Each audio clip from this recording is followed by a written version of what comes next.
يبدو أن كأس إفريقيا 2025 بالمغرب لم تكن مجرد بطولة كروية، بل كانت مرآة كشفت الكثير من الحقائق أمام الرأي العام العربي، وتجربة كاشفة للتعرف على مواقف الشعوب ونواياها ودرجة صدقها في خطاب الأخوة والتضامن. في هذا السياق، ظهر المغرب بحسب ما يراه كثيرون بصورة صادمة في تعامله مع أشقائه من مختلف الأطراف. قد يقول قائل إن الخلاف مع الجزائر له جذوره التاريخية والمعروفة بصراعات في مختلف المجالات والثقافات، لكن السؤال الذي يفرض نفسه اليوم: ما الذي حدث مع مصر؟ ما مصدر الحقد وكيف تكون أصلاً؟ ولماذا هذا السلوك الذي أثار الكثير من الاستغراب؟ دعونا الآن نستمع إلى ما قاله المحلل فتحي المولدي حول هذه القضية، ونترك لكم الحكم بعد متابعة تصريحاته. المصري كان تعامل الحقيقة وكأن الفريق المصري يلعب في أبوجا أو يلعب في لاغوس.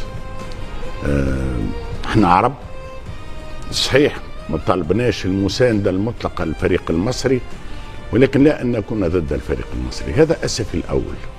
بجد انا لازم اتكلم عشان الموضوع بقى مستفز جدا. تخيلوا لحد دلوقتي وانا مصري وعايز عادي المغرب تكسب عادي، اقسم بالله السنغال في النهائي. ما عنديش مشكله مع المغرب ولا مع اي دوله عربيه، وربنا يوفق الجميع. بس انا المغاربه بيغلطوا فيها في الكومنتات وانا ما عملتلهمش حاجه. المغاربه رايحين يشجعوا نيجيريا قدام منتخب مصر في ماتش تحصيل حاصل مركز ثالث ورابع. طب انا هتكلم معاك بالراحه، هو انت شاغل دماغك بمنتخب مصر؟ فرات استهجان اثناء النشيد الوطني ده عدم احترام للبلد بسبب حسام حسن. طب ليه انت صفرت على حسام حسن؟ ماشي يا عم، طب هو النشيد الوطني ماله؟ المنتخب ماله؟ الشعب المصري ماله؟ ايه الشخصانه دي؟ مش فاهم ايه الموضوع كبير ليه كده؟ لما جماهير المغرب واعلام المغرب بيقول حاجات مش عجباني كتير، عمري ما خلطتها بحوار ان انا مش عايز التوفيق لمنتخب المغرب. عادي والله، انت ما تشجعنيش قبل كده قلت ماشي عشان ما تقابلنيش، انما انت بتشجع نيجيريا قدامي ليه وتتعب نفسك ليه وبتغلطوا فيا ليه وانا ما عملتلكوش حاجه؟ انا مش فاهم. اصحابي كلهم بلا استثناء كل ما اكلمهم هم هيجانين على المغرب. قاعد بقول لنفسي لا ده ما حقهم بقى، بس انا على نفسي دايما بفصل بامانه. يعني لو واحد بس مغربي محترم وكويس انا مش هخلي الباقي تبعه. وانت فعلا كنت بتحبني وبتشجعني في اول بطوله زي ما انت بتقول، انت خلاص مستنينا على الغلطه وعلى الواحده. ايه يا عم ده؟ ريت الجماهير المصريه والمغربيه يهدوا شويه كده. عيب اللي بيحصل ما بيننا ده، قسما بالله عيب.